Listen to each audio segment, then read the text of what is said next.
He's from Cape Cod, here in Massachusetts, and Carlos is also from this area. He's from Brocktown, which if you're not familiar with local player. That's also Eastern. Yeah. He always comes out to these opens, is that correct? Oh yeah, definitely. Last one he had some success at the Open. Yep, he has one top 16. Okay. So he hasn't quite broken through yet, but he's doing well here. He's 3-0. Yeah. We'll get those displays fixed for you. It says 2-0, but they are 3-0. This is round 4. Yeah, and most of the time a top 16 and a top 8 is only a win or a draw away. So Carlos is definitely on the cusp and has the ability to make a top 8. I mean, you know, when you top 8 a tournament, or rather when you top 16 a tournament, that's 450 players in it. That's still very good. Yeah. And that still gets you some cash. It still gets you some open points. Yeah, I mean, what is that? Essentially at the top 5% or whatnot? Yeah, I'm not that good at math. That's but, really good. You know? We'll see what happens this match. Costa's definitely really comfortable with his blue-white-red flash deck. I think if you were to ask Costa, he wouldn't, argue with you. If you said, "Hey, isn't blue-white-red flash not the most powerful deck? Isn't it not the best deck of the format?" And he'll say, "Yeah, it's not the best deck, but I love playing it and I'm really good at it." And he showed how good he was at Grand Prix Miami. You know, overcoming over 1,200 players, getting down to the final 8. That's right. He came in 8th place in that tournament. And had a real decent shot to win the whole thing. I liked how his list was positioned, but he didn't advance past the first round. Yep. All right, so Costa draws a rewind. This is turn 2. He'll probably just, play out of the Sulphur Falls. He's either going to have an Augur Bolus or pass to hold open a Think Twice, maybe a Syncopate, maybe a Turn and Burn, maybe cycle an Azorius Charm. That's the whole thing. Costa will have so many options and so many plays to make on his opponent's turn. That's why blue-white-red flash is such a good deck for players who are really skillful. It really is, and it also keeps the opponents guessing, especially opponents who haven't played much against the deck. They really don't know what you have, and if you're not a good deductive reasoner, if you can't say, okay, he didn't do this 2 turns ago, so he probably doesn't have an Azorius Charm, something like that, it gets really tough really quick, and it can often just be a guessing game. Yeah, I could definitely agree with you there. So Carlos is really, really slow here. It's pretty insane. His 4th land was Cavern of Souls. He named Beast. Most likely a Thragtusk is coming down next turn, but Carlos wants his board to be developed before turn 5. He wants a Farseek on turn 2. He wants at least a Huntmaster or something out there to put some pressure, even a Vampire and Nighthawk, right? Right, and not a Farseek on turn 5. That is the opposite of what he wants here. Now, do you think Costa should just rewind this? I don't think so. I mean, Jund is really slow, but it's probably signifying that Carlos doesn't have a 5th land, because if he had a 5th land, he would probably just go 5th land, Thragtusk. So I wouldn't be surprised if Costa, made a counterflux here or a rewind or something, because he also has a Snapcaster in hand. So if he wants to go counterflux, next turn, if he draws the right color mana, he can go Snapcaster counterflux again, as long as it's not a beast through the Cavern of Souls. Right. So yeah, he's seriously thinking about it. Yeah, and he does just that. There is a counterflux on the Farseek. Yeah, if Matt's hand was more land and less gas, he probably wouldn't have countered that. But since he has so many good cards in his hand, oh, definitely, I can see why he did. Yeah, all right, so he draws a Clifftop Retreat, and he'll pass, and he has 1 blue, 2 blue, 3 blue. All right, he has just enough mana to go Snapcaster Counterflux, but Carlos does draw his 5th land in the form of an Overgrown Tomb, right? So he'll probably just drop the Thragtusk right now. Yeah, Tusk should come down here, and here it is 25 for Carlos, or 23 for Carlos. Yeah, Carlos goes up to 23 life. Costa's still at 20. And let's see. Oh, wow. Perfect answer to Thragtusk. Turn and Burn. That card was basically printed to, handle cards like Angel Serenity, handle cards like Thragtusk. Right. It's like all these creatures nowadays, they have such a value. Whether or not you kill them right away, whether they come into play and die immediately, that's fine. But a card like Turn and Burn really negates that. Great card. All right, 4 mana. There's a Huntmaster from Carlos. I think Costa's probably just going to go Snapcaster Counterflux if he has it. I think that is a Snapcaster in his hand. Yeah, he might just want to get the Snapcaster out there, get a clock down, make Carlos deal with the Snapcaster so he can have some Moorland Haunt fodder. But we'll see if he does that or rewind. It'll be one of the two, no doubt. Yeah, we'll see. There's a good shot at Costa thinking about, what am I going to do here. His good buddy Ben Friedman off to Grand Prix Kansas City to play some Modern, I think. But Costa wanted to stay home and defend his home turf here at the SCG Open. Yeah, interesting choice. Go halfway across the country for a Grand Prix, or playing SCG in your backyard, I like Costa's decision. Yeah, I like Costa. Yeah, exactly. And especially with Grand Prix, so many players here. Yeah. You know, I mean, at this SCG Open though, also up there with a lot of players. But we'll see if Costa will continue his good run. Maybe he'll go back for back-to-back weeks. That would be really impressive with the same deck, not the best deck in the format too. Yeah. I mean, everyone knows Costa's master with blue-white flash, but this would just reinforce it. Yeah, for sure. All right, so Carlos draws for his turn. He does have a Garrick in his hand. The problem now with Carlos's plan is that his opening draw was so slow that everything he's gonna play, he's only gonna be able to play one spell a turn, and it's most likely just gonna get countered or negated in some way. Right. Whether it be turn burn or whether it be an actual counter spell. In this case, he rewinds the Garrick Primal Hunter here. Yeah, and I think Costa's probably gonna end the turn here with a Think Twice, Flashback Think Twice, just pretty much looking for a Sphinx's Revelation. He does have 3 copies of that, and once a Sphinx's Revelation resolves here, it should almost make the game out of reach for Carlos. He might actually have a Sphinx's Revelation in his hand. I saw a Supreme Verdict. I think I saw one in there. Yeah, I think so too, yeah. So that would be 3, 6. So he'll be able to play a Sphinx's Revelation for 5 here, putting Carlos in a really bad spot. Yeah, and this is exactly what the blue-white-red flash deck wants. It wants to 1-for-1, counter this, counter that, Snapcaster, maybe get a little 2-for-1, and then reload with the Sphinx's Revelation. For sure. And Jund really has not much it can do to stop that. Rakdos Return is not an instant like the Sphinx is. It's a sorcery. Yeah, I mean, there was a bonfire for 1 that killed a Snapcaster Mage, and Costa could either, Sphinx Revelation for a lot, but later on in the game, he could just actually turn that 2-1 Snapcaster into a 1-1 flyer, which is almost the same thing. It is, yeah. So 1, 2, 3, 4, 5 cards for Costa. He goes up to 21. And we'll see what he can do with it. Costa draws. So, I mean, Costa has a grip full of spells here. I see a Restoration Angel. I see a Pillar of Flame. I think this is an Augur Bolus coming down. I mean, there's a good chance Costa's going to have too many cards in his hand after this turn to discard. Right. And when you have so many cards in hand, plus all this land, you're looking pretty good. Yeah, and the War Leader's Helix is fetched off the Augur. So life gain just in case Carlos manages to pressure Matt's life total. Really, Matt has all the tools. What would Carlos need to get back into this game? Carlos would need a lot, to be honest. And normally after Sphinx's Revelation, as long as Costa is able to maneuver correctly, which I'm sure he will, it's very difficult for Carlos to come out of this. I think it looks like he's going to throw some removal here. He's probably going to do an Abrupt Decay followed by a Tragic Slip. Yeah, there's that Tragic Slip. So he just has to hope that Costa's remaining 2 Sphinx's Revelations are on the bottom of his deck, along with all his other Snapcaster Mages.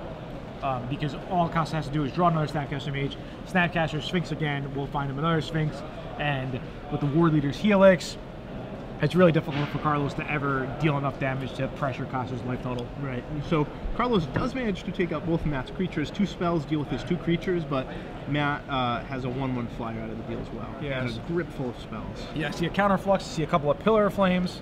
Yeah, soon these burn spells will just start going to Carlos's Dome. He's got 2 pillars in the Helix. That's 8 points already. Yeah, after board, Carlos will, get some percentage points towards him. He'll take away the cards that aren't really good in this matchup and focus on the cards that are really good against blue, white, red flash.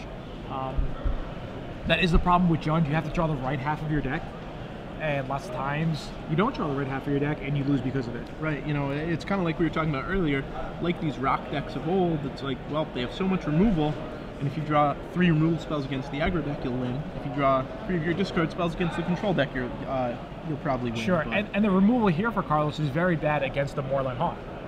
Yes. Sure, you kill my 2-1 and make a 1-1. You kill my 3-4 that I probably got some advantage from through a Snapcaster or Augur Bolus. I'll replace it with a 1-1, and it doesn't matter if Costa is dealing 5 points a turn or 3 points a turn. It gets to a point where he's going to win the game regardless. Yes. So Carlos is tapping a lot here. Looks like a giant bonfire is my guess. He's just going to really hope it resolves, but I think Costa's going to counterflux it. And Carlos will pass the turn. Costa will make another 1-1 flyer, putting Carlos just on a 2-turn clock. That's right. So Matt Costa now 6 points of power to Carlos, 11 life total. Yeah. Oh, okay. So there's a War Leader's Helix, and I think Costa could just end the game right now.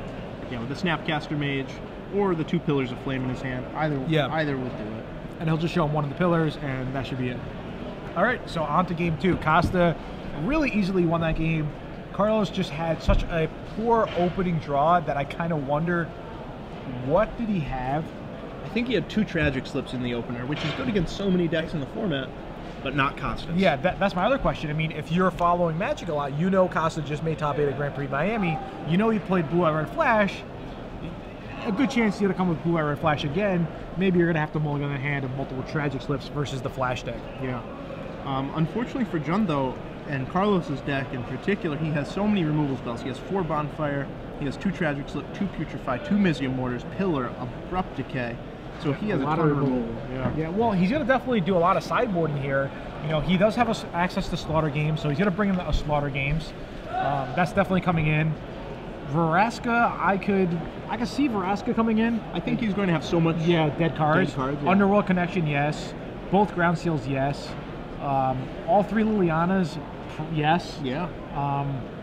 Ruick Thar, yes. 6 mana, 6/6 is definitely a beating, and it's definitely really good against Costa because it'll just deal 6 damage every time Costa wants to do anything. Think Twice, Flashback of Think Twice, Azorius Charm. And the Rakdos return, so that's 1, 6, 8. He's bringing in 11 cards versus Costa. He's going to cut the Bonfires, he's going to cut the Tragic Slips, he's going to cut the Mizium Mortars, the Pillar of Flames, the Abrupt Decay. That's 10 already. Yeah. So he could bring in his entire sideboard if he wanted to. Pretty close to it. I think we're going to see a different deck from Carlos here, and I think this will definitely give him some percentage points. Yeah, he even has a Curse of Death's Hold, too. Yeah, maybe he did see the Moorland Haunt. He saw Snapcaster Mages. He might think, hey, you know, I need this curse. I got to stop Moorland Haunt. Yeah. Well, because Ground Seal doesn't stop Moorland Haunt. No, it doesn't. So yeah, Ground Seal's good because it stops the Snapcaster Mages, but not the Moorland Haunts. What about Costa? What does he want to bring in against Jun? Costa does not have as much as Carlos. Costa's deck is already really well set up to fight a deck like Jun, one of these slow green these slow green Thragtusk decks. If anything, he could bring in the 1 clone, which is great against Thragtusk, Master Olivia, great against Cavern of Souls, so if anything slips through, you can just make a copy of it. He might bring in 1 Supreme Verdict if he's worried. I don't think he is. Maybe Thundermaw Hellkites, maybe Renounce the Guilds, but I think his deck's going to stay pretty close to the way it is. Yeah, Renounce the Guilds, pretty good. You want to get rid of Olivia, you want to get rid of Huntmaster. Right. Those are 2 important creatures out of the Jun deck.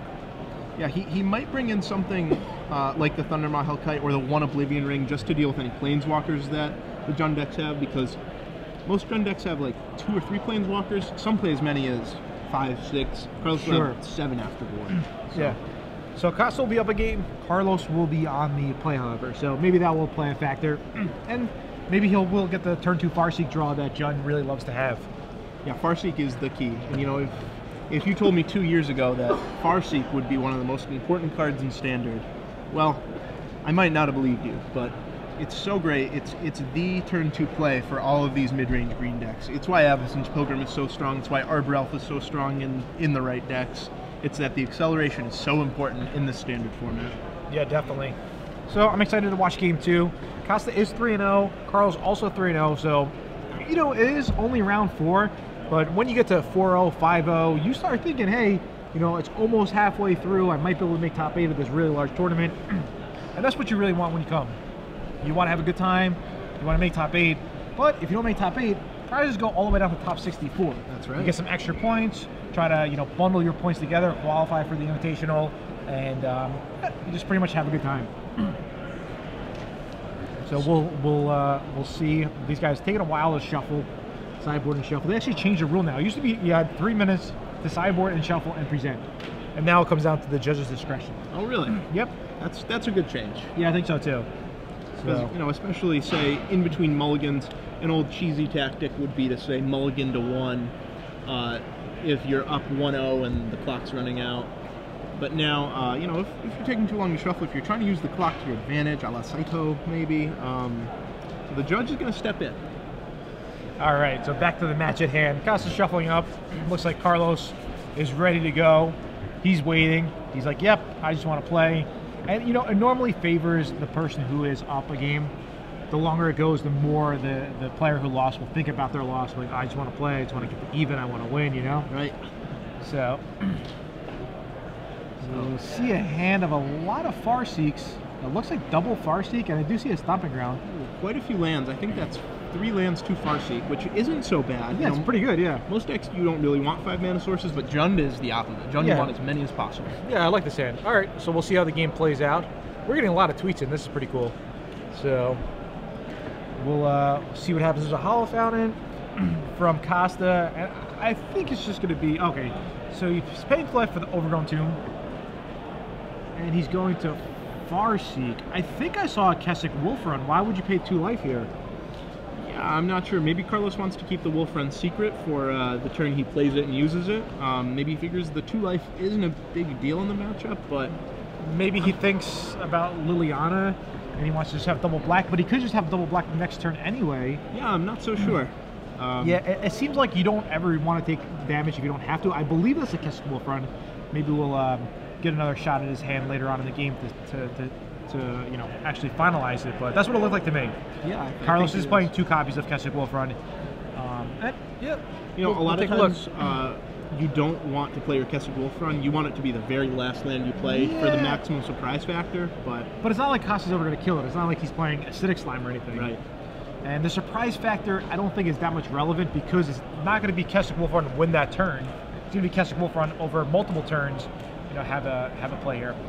So Carlos leads off with an Olivia, and I think Costa might cycle this Azorius Charm, which he does. And oh, he draws a Sphinx Revelation. It is a bit early for a Sphinx Revelation. He gets Sphinx Revelation for 0. That wouldn't be so bad. Storm count 1. Yeah, Storm count 1, guys. But I believe Costa will probably try to set up either a turn and burn on the Olivia or a Supreme Verdict. Right. Either one would be fine. If Carlos makes the mistake of tapping out here, he'll take the opportunity to turn burn, but I think Carlos will probably just leave up 2 mana here, which he does. All right, there's another Farseek. Well, the 2 mana are only relevant if Olivia can actually shoot something to gain the counters. She can shoot herself. No, no, you have to shoot another creature with Olivia.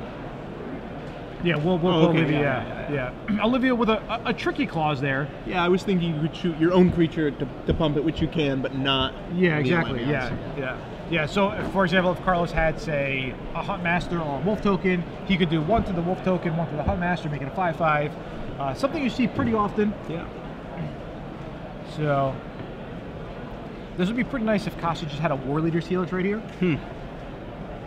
I'm not sure if he does. I think instead he's going to have to use the turn and burn.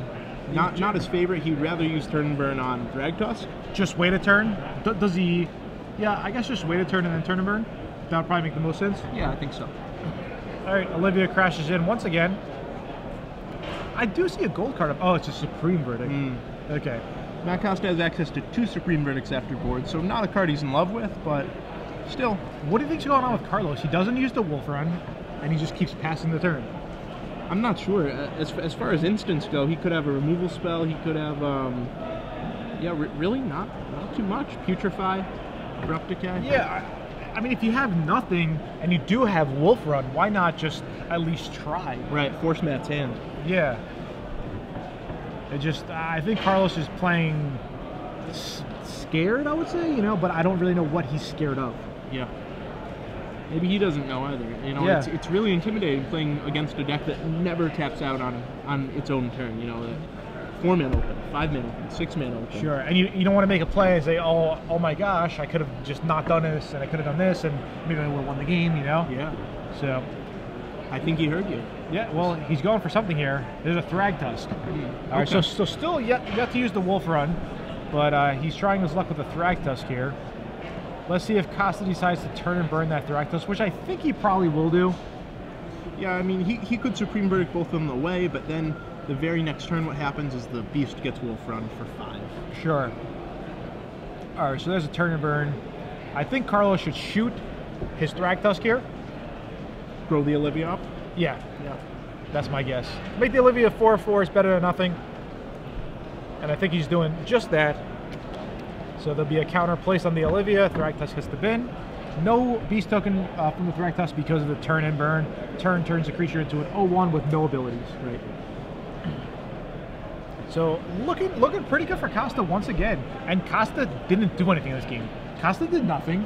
He cycled an Azorius Charm and he played a turn and burn, and the game is looking good for him. Yeah, how insane is that? All the blue-red deck has to do is survive. It has a really, really great late game. Only something like Junk Reanimator can really compete with its late game. Yeah, all it really has to do is just sit there.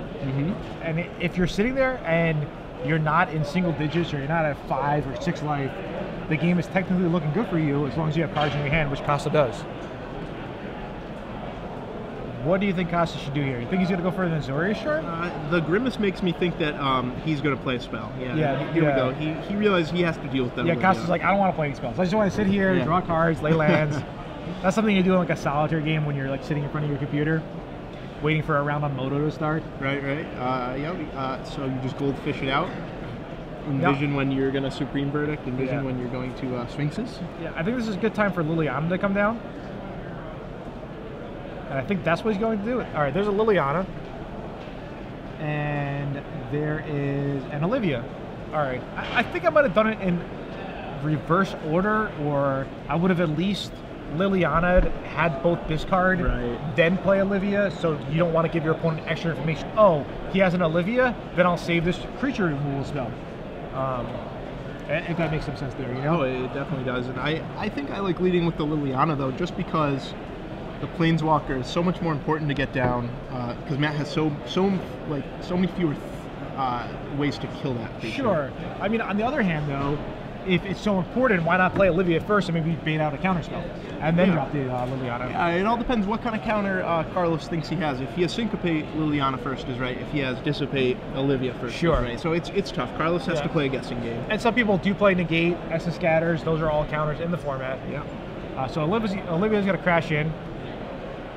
And Liliana gets pumped. In response, there's a Sphinx Revelation. I am very confused. I'm 99.9% sure that is a Kessig Wolf Run, and I think using the Kessig Wolf Run over the course of the turns would have dealt a lot more damage, even this turn. Yeah. I don't know what you're doing with the mana, you know, Zach? Not sure. I mean, it's easy to just put all your lands in one pile and say, okay, these are my lands, I'm out of spells. Yeah, exactly. What can I do with my mana? But Oversight, Kessig Wolf Run is so powerful when you're flooded out. Sure. All right, so there's a Supreme Verdict. And Olivia's going to hit the bin. So Carlos is really relevant and really relying on just the Liliana.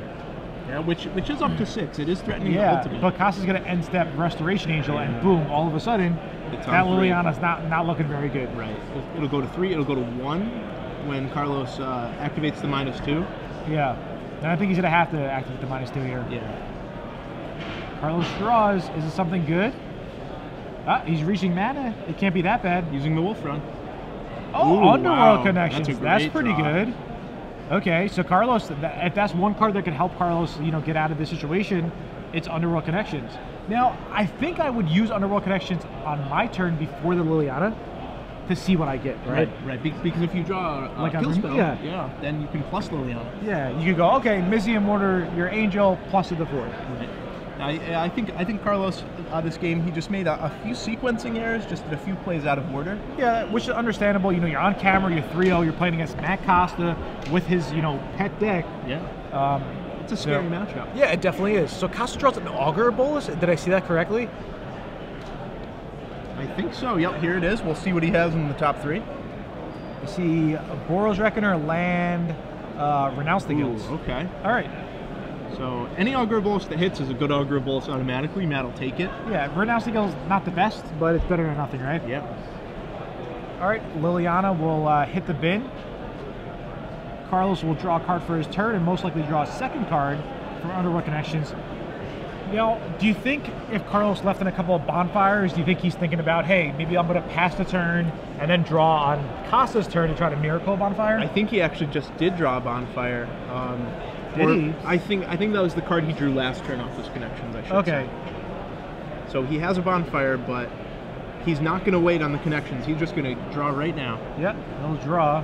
Which I think it's the right play. He can't have too many bonfires left in his deck. Yeah, I think probably he has 1 or 2 bonfires max too. Yeah. I think leaving in like a Miser's bonfire is fine, as long as you remember that there's a bonfire in your deck and to always draw the proper way. Right. Oh wow, what is this? 8 mana? It's probably the Rakdos return. Okay. Wow. So that's pretty huge. That is huge. I think Costa's gonna, dome Carlos, and then he's gonna have to discard his remaining 2 cards. One's a Renounce the Guilds. Second one is just a Steam Vents, I think it is. Yeah, but more importantly, Matt Costa will take 6 damage. A Sulfur Falls. Go to 6, and that is in Keswick Wolf Run range Well, right there. you know what? Costa actually would have been at negative life here if Carlos ended up using that Wolf Run. So you might not think, oh, dealing an extra damage there, extra damage here is not going to add up. It does. And there was one turn where it was 5 points of damage, which is crazy. Yeah. So right now, Carlos pulling away with this game due to the Underworld connection. yeah, I mean, it looked really bad for Carlos, and all of a sudden, uh-oh, I don't know what happened there. Okay, so he looked like he went to cast Huntmaster and then realized, hey, I want to draw first. I think he just drew a land. Yeah, Dragon Skull Summon. There's that wolf, that werewolf. I was thinking Wolf Run. There's that Wolf Run. That it will be Wolf Run, don't worry. There's the Huntmaster of the Fellas right there. So Carlos going to go up to 16 here. And threatening lethal with the Keswick Wolf Run. Yeah, it looks like he's going to tap 4 for... Another one? Wow. Another one, wow, okay. He's saying, hey, I'm just going to hope you don't have another Supreme Verdict or a Snapcaster Mage. And even if he does, Carlos has the Underworld Connection. Exactly. Draw 2 cards a turn for Smats 1. Underworld Connections is one of the best cards against the control decks. Yes. And I think Costa knows that it's probably going to be a game. Maybe he's hoping the Huntmasters don't flip, but they do. He'll take out the Angel. And I think Costa will scoop it a second here unless he is slow rolling the Sphinx's Revelation, which I don't think is the case. But yeah, there's the scoop. All right, I think the clock is kind of against Costa, but there was only a 30 seconds delay or whatnot. Right. Now Costa wants to make sure that Carlos remembers to flip those Huntmasters, because if he draws his card, they're not going to flip. Sure, and maybe Costa's trying to get some extra information. All right, is Carlos the type of player that might forget? If so, maybe in Game 3 he could play in a certain way and take maybe a gamble that he is going to forget and run out of creature or not run out of creature, depending on what Carlos actually does. Right. So Carlos evens it up at 1-1. These players are going to have 24 minutes left for Game 3. So a good amount of time. They should be able to finish the game. Yeah, they should. I mean, if the game starts at, like, I would say the line for this matchup of Jund versus Blur and Flash is probably like 14 minutes. Yeah, that sounds about right. Maybe even a little more than that. Yeah, I mean, I think in 14 minutes it gets a bit hairy. If the game drags on, it could definitely end up in a draw. And, a draw isn't the worst thing in the world. You do get 1 point for a draw, but it's not what you want. You really want to continue to be X-0. That's why Magic tournaments are so difficult. So many people come to Magic tournaments. So many people go home and they say, hey, I didn't make top 8, I'm disappointed. But if you actually reason it out and think about it, you're most likely not going to make top 8. That's why I do really like how Star City does top 64 wins prize. Right. Because, only 8 people top 8, but hey, 64 people make top 64. Exactly. And, even if you don't top 8, you get a little bit of cash, and also, almost more importantly, you get the Star City Open points, which are huge because they can qualify you for an invitation. Yeah, and you know what a lot of my friends do? They're like, hey, I'm going to go to this Open, and they're gonna pay their entry fee, and they're gonna top 64, top 32, and they're gonna win a prize. They take their prize in store credit. Right. They get a bump in store credit. Yeah. So instead of $100 to win, they're winning $125. They're walking away with Volcanic Island. Exactly. And it's something cool to remember the tournament by. Hey, I made top 32, won my Volcanic Island. Gonna play Legacy tomorrow. Had a good time. And of course, the goal for most of the players, I want to make the top 8. That's really the benchmark. What I really love now on the Star City page, I believe it's every Thursday, Cedric is running something called Leaving a Legacy. Yeah. And for whichever player just recently top 8 at the Legacy tournament, it's normally one out of those 8 players will write an article. They'll go up on Thursday. You get kind of the publicity, you get the fame, you get the glory. They're like, oh, I read your article. You got a cool Legacy deck. I want to hear about it.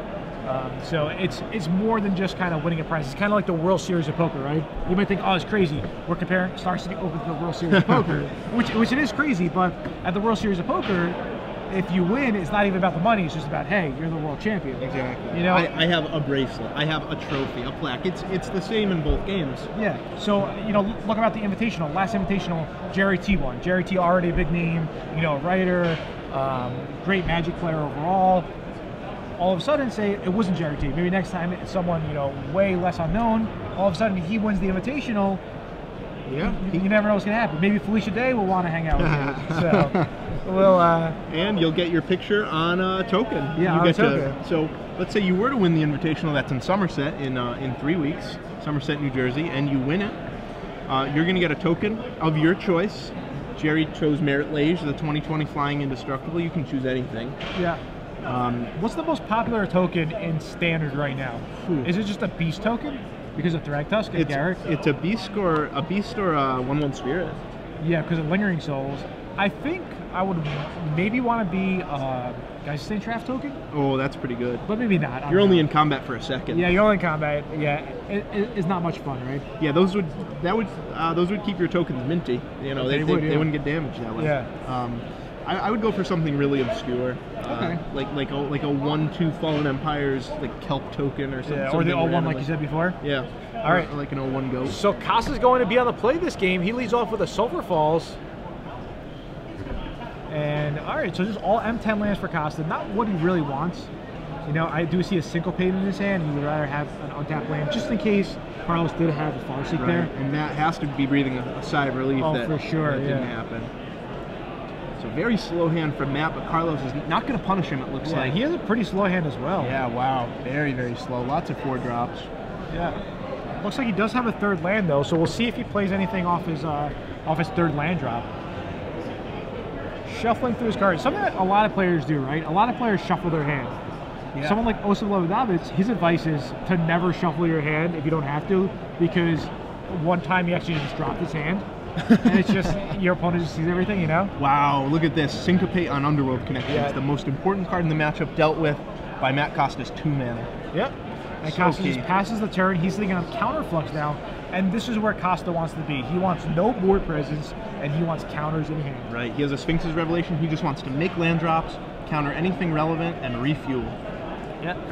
So there's Cavern right now. I think maybe a Huntmaster might come down. Maybe an Olivia. Yeah. I think Costa's saying, please, Olivia, because he's got the Renounce the Guild waiting for it. And there it is.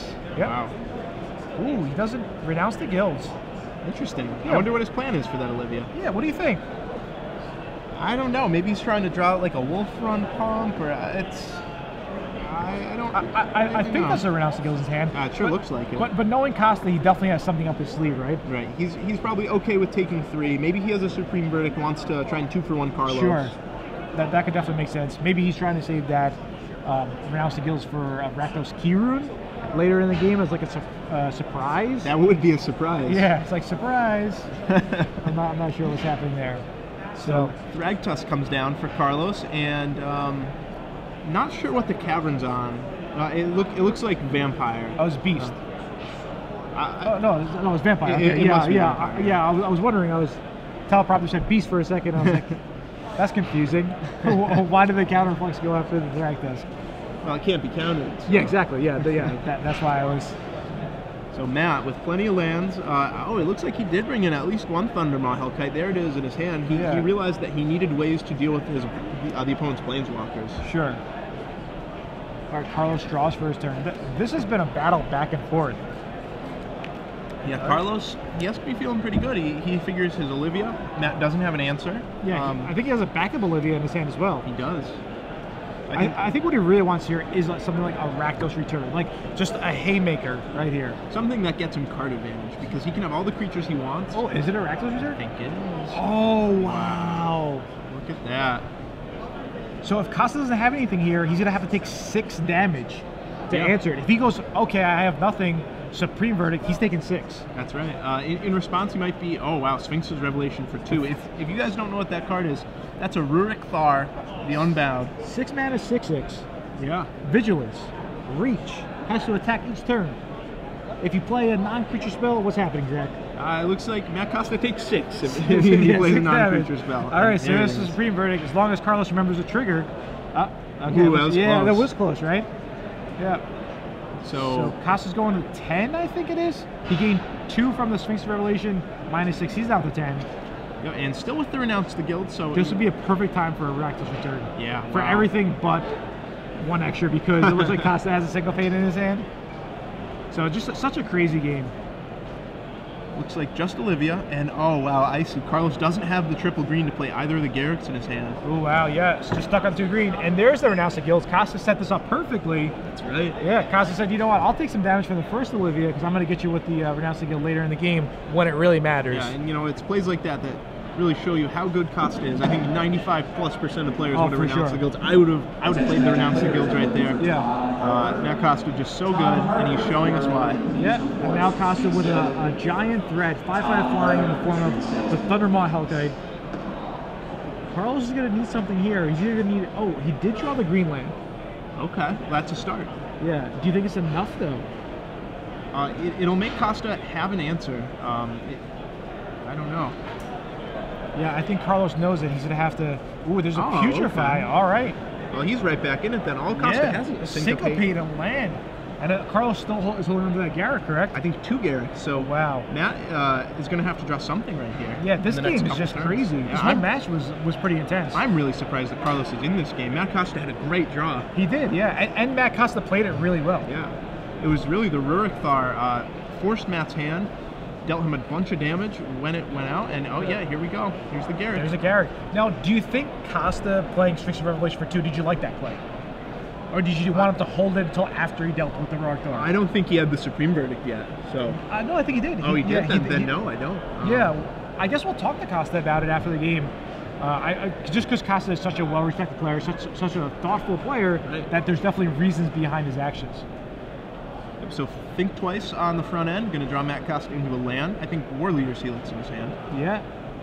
And I see the Garrick. Do you see anything else in his hand?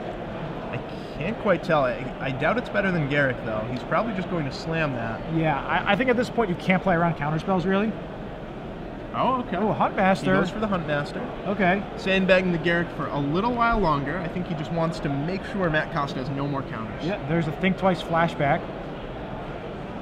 The flip side of that coin, though, is if Matt Costa has no counters, you're just giving him more time to draw into them. Exactly. Oh, but I guess he wanted to play 2 spells in a turn. Oh, there's a Liliana. Wow. Okay, but what are you going to do with the Liliana if that last card is Garrick in your hand? Yeah, I don't know. Yeah, you don't want to do anything with I it. want to plus it. I would just leave it in play. Yeah, just leave it in play. Why not?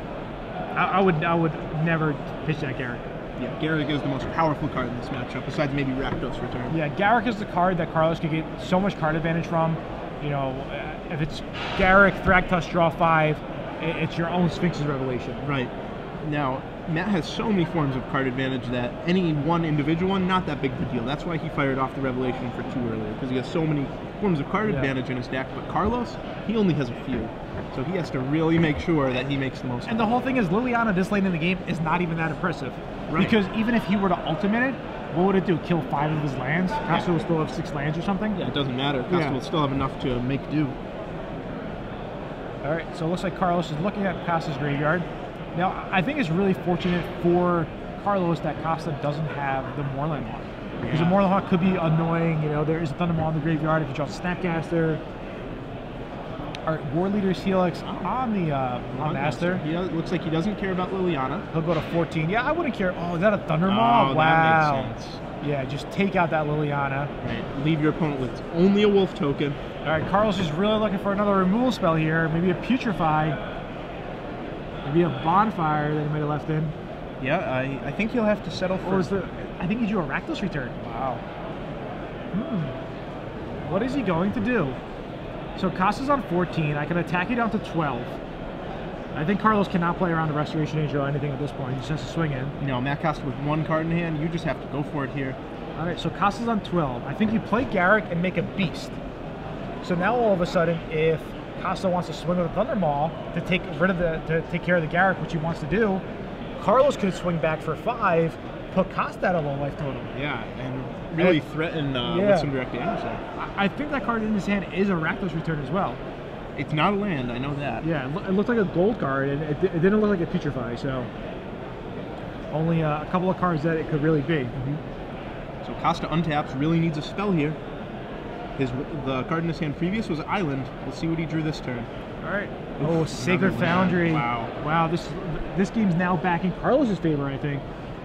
It is. It's going to take 3 attacks from Matt Costa to Finish off Carlos. Yeah. Because Costa's last 2 attacks had to go after Liliana and Garrett. Yeah. So that was just a fog for 2 turns in a row. Carlos again just has to swing with both his guys. He can't play around anything. It gets to a point of the game where you just can't play around spells, because if you do, you're going to lose anyway. Right. You're just going to give your opponent time to draw those spells. Here we go. 4 mana. What is it? Maybe it was an Olivia, do you think it was? It could have been Olivia or Huntmaster, yeah. Yeah. Instead of the Rakdos return? So Carlos clearly... Oh, it was a Slaughters game. Oh, okay. Okay, this is good because you can see Costa's hand just to make sure it's not a Restoration Angel.